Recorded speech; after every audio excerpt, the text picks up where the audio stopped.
For 7 seasons, Rue McClanahan sat at a fictional kitchen table in Miami and made an entire country believe that friendship among 4 very different women could survive anything: bad dates, bad luck, and each other's worst days. She played Blanche Devereaux, the Southern belle with an appetite for romance and zero patience for shame about it. And in doing so, she became one of the most recognizable faces in American television. But long after the cameras stopped rolling on the Golden Girls, McClanahan kept talking.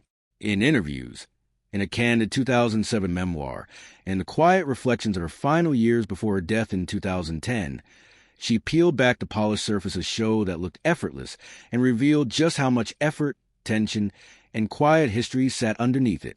What she left behind wasn't a scandal built for headlines. It was something more honest, a clear-eyed account of how a groundbreaking show actually got made and what it cost the women who made it.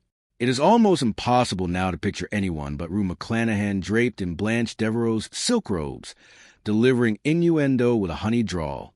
Yet when The Golden Girls was first taking shape in 1985, the show's producers had a very different pairing in mind.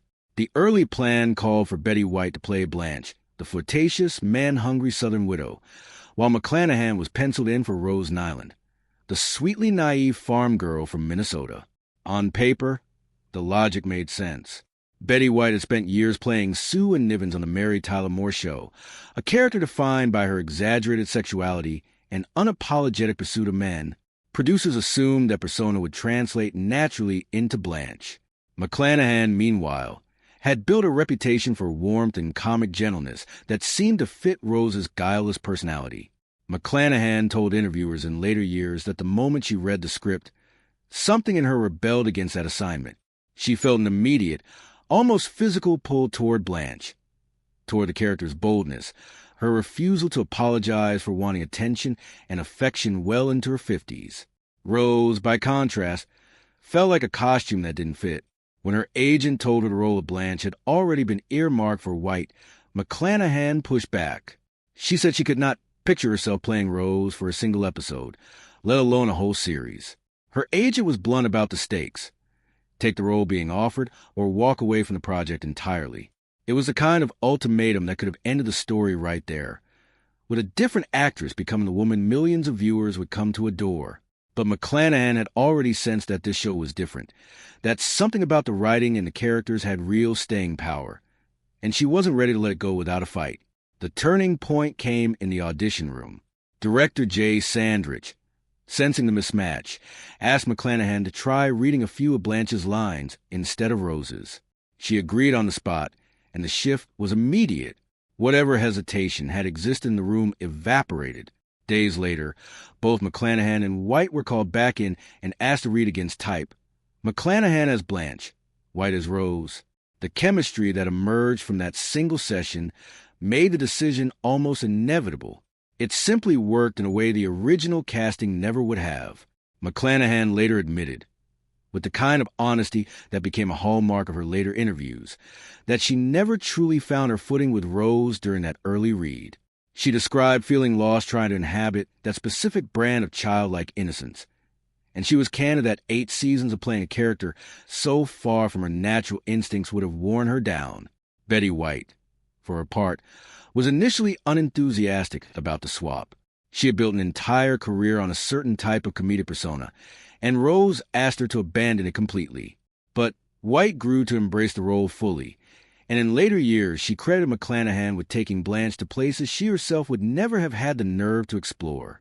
It's worth pausing on what that single afternoon in the casting office actually determined.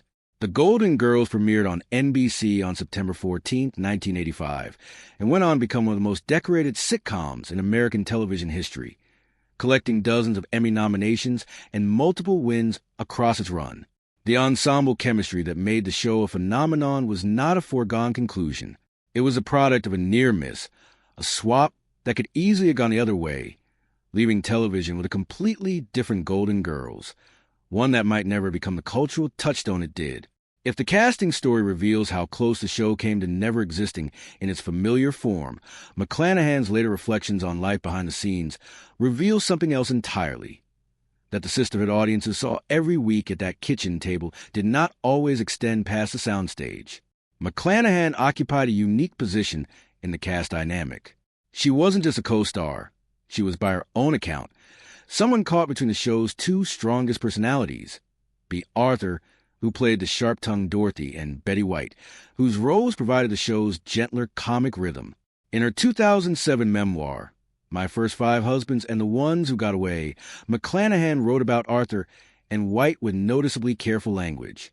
She said she loved them both and treasured the experience of working alongside each of them, but she also acknowledged, in the same breath, that their relationship with one another never became what she had hoped it might be. That kind of diplomatic phrasing, coming from a woman known for speaking her mind, told its own story.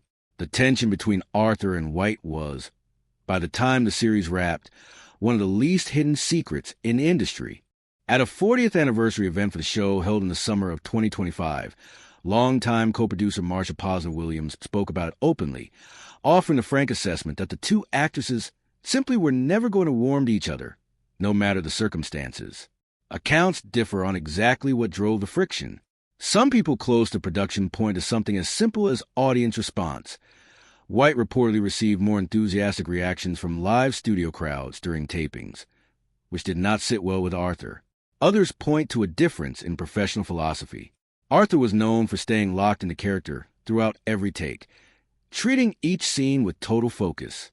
White, more comfortable breaking the fourth wall, would sometimes pause mid-scene to banter with the audience or toss out an improvised aside. For Arthur, that habit disrupted a rhythm she considered essential to doing the work properly. The two women came from different acting backgrounds and different ideas about discipline on a set, and across 7 years of working side by side, they never quite reconciled those differences. McClanahan's own loyalties, at least privately, tended to align more closely with Arthur. People who worked alongside the cast, including a casting director who later wrote about his time on the production, described both Arthur and McClanahan expressing genuine frustration with White at various points. Frustration that, according to those accounts, was tied in part to how White interacted with Estelle Getty once Getty began struggling on set. Getty, who played Dorothy's razor-tongued mother Sophia, dealt with severe stage fright throughout much of the show's run, and that anxiety worsened over time in ways that went beyond ordinary nerves. McClanahan described watching Getty become almost unreachable on certain filming days, overwhelmed by panic she couldn't shake. Getty began writing her lines on her hand just to get through scenes. It would later come out, through the recollections of people close to production, that Getty was privately contending with early-onset dementia during the later seasons, something only a small circle of insiders understood at the time. Most of the crew simply assumed her difficulties came from exhaustion or a busy personal life. Never suspecting a neurological condition was quietly advancing underneath the performance. Only once did the tension between Arthur and White boil over into something the whole set could hear. During the filming of a Christmas episode in the show's 3rd season, crew members reported hearing raised voices from backstage, a full, audible argument between the two actresses unlike anything that had happened before or would happen again. What diffused it wasn't a conversation or an apology. It was a prank. Stagehands quietly swapped out the prop calendar being used in the scene for a version featuring photos of the male crew members dressed in ridiculous costumes. The laughter that followed broke the tension in the room and let everyone get back to work. McClanahan often pointed to moments like that as proof of something real about the cast, their shared ability to find comedy even when the atmosphere behind the scenes was strained. Beneath the personal friction, McClanahan understood something bigger about what the Golden Girls was actually trying to do, and her reflections on that mission revealed just how seriously she took the show's place in television history. When the series premiered in the fall of 1985, nothing else on network television looked quite like it. Created by writer Susan Harris, the show followed 4 women over the age of 50 sharing a home in Miami, and it used that setup to talk about subjects primetime television had mostly avoided: menopause, ageism, the AIDS crisis, sexual harassment, homelessness, domestic violence, LGBTQ relationships, and the everyday realities of growing older in America. That ambition wasn't accidental. Harris had spent years pushing television toward more honest territory through earlier work on shows like Maude and Soap, and the Golden Girls became her most sustained and successful attempt at that mission yet. McClanahan recognized that Blanche occupied a genuinely subversive place in the cultural landscape of the 1980s. A woman in her 50s or 60s openly pursuing romance, taking pride in her looks, and speaking plainly about wanting intimacy ran directly against what mainstream entertainment was willing to show about older women at the time. Blanche pushed back against the quiet assumption that desire had an expiration date. McClanahan spoke admiringly of the character for exactly that reason, describing something almost brave in Blanche's refusal to shrink or apologize for who she was.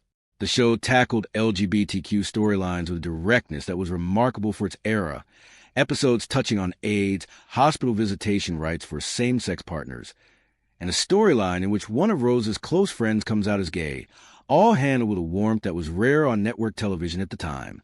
That progressive sensibility earned the show a devoted following in the LGBTQ community that has never faded, and McClanahan was proud of that legacy in later interviews. She spoke about the responsibility that came with the audience's trust, and about how seriously the cast and writers took the job of getting those stories right.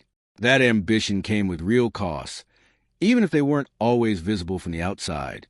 Arthur, in particular, struggled with the recurring jokes about Dorothy's appearance and perceived lack of traditional femininity. Unlike some of her castmates, she found it difficult to separate herself cleanly from her character, so jokes aimed at Dorothy landed as something more personal. She reportedly came close to leaving the show more than once over what the writers themselves referred to as Dorothy bashing. By the time the 7th season wrapped, Arthur had made her decision. McClanahan, White, and Getty all agreed to continue the series. Arthur said no, and the show came to an end. That decision also explains why the spinoff that followed, The Golden Palace, lasted only a single season. McClanahan, White, and Getty all returned for it, but without Arthur's Dorothy anchoring the group dynamic, the chemistry that had defined the original series proved impossible to recreate. McClanahan later reflected on that experience honestly, acknowledging that whatever the four of them had built together simply couldn't be reduced to 3 people. The specific combination mattered more than any individual part of it. McClanahan also spoke about the show's willingness to address serious health topics, including cancer, a subject that eventually became personal for her.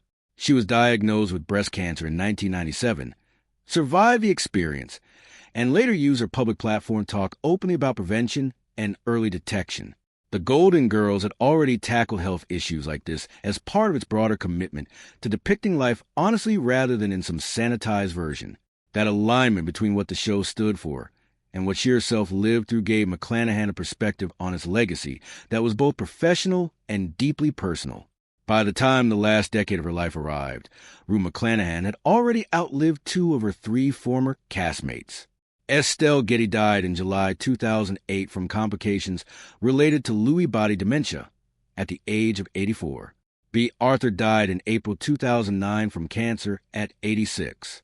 Those losses left McClanahan and Betty White as the 2 surviving members of one of the most beloved ensembles in television history, watching from the outside as the show they'd made together continued climbing toward its 3rd decade of nonstop syndication, reaching new viewers through cable reruns and the earliest wave of streaming platforms.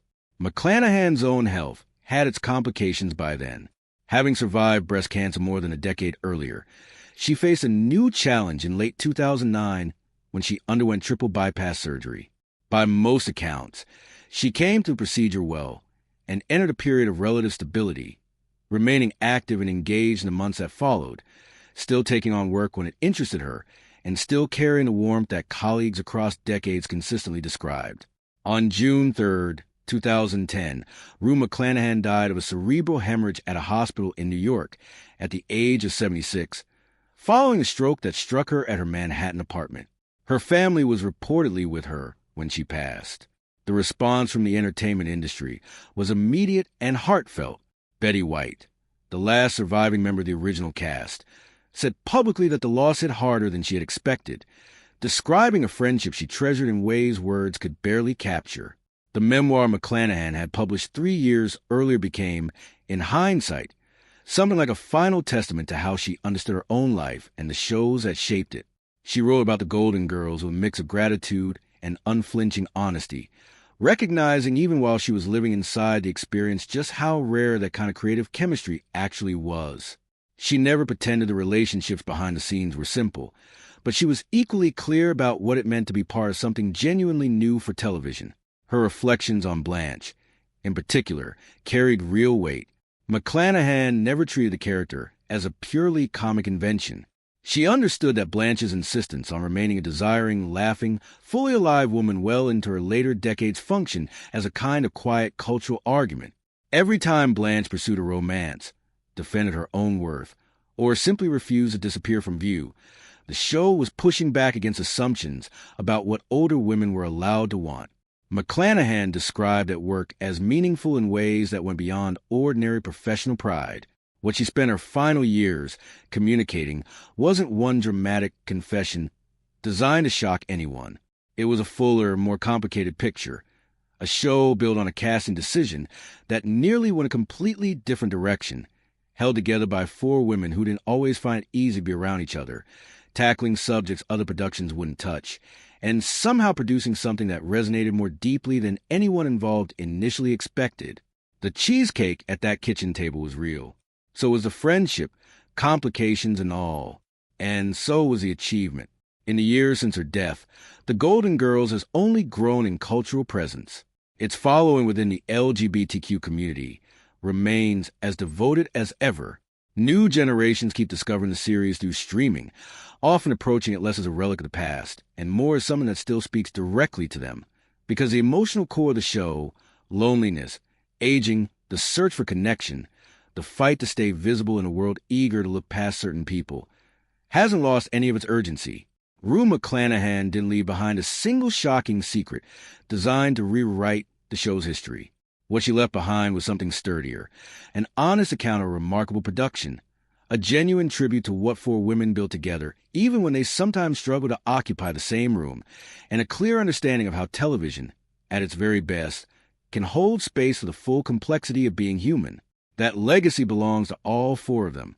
But it was McClanahan more than anyone who understood, while she still had the chance to say it, exactly what they had made and exactly why it mattered. The story of Rue McClanahan and the Golden Girls was never really about hidden scandal or manufactured drama. It's a more interesting story than that. The story of how imperfect circumstances, complicated people, a casting decision that almost went another way, and genuine creative ambition combined to produce something that outlasted all of them. The friction was real. The achievement was bigger. And as McClanahan herself seemed to understand better than most, both of those things were true at the very same time.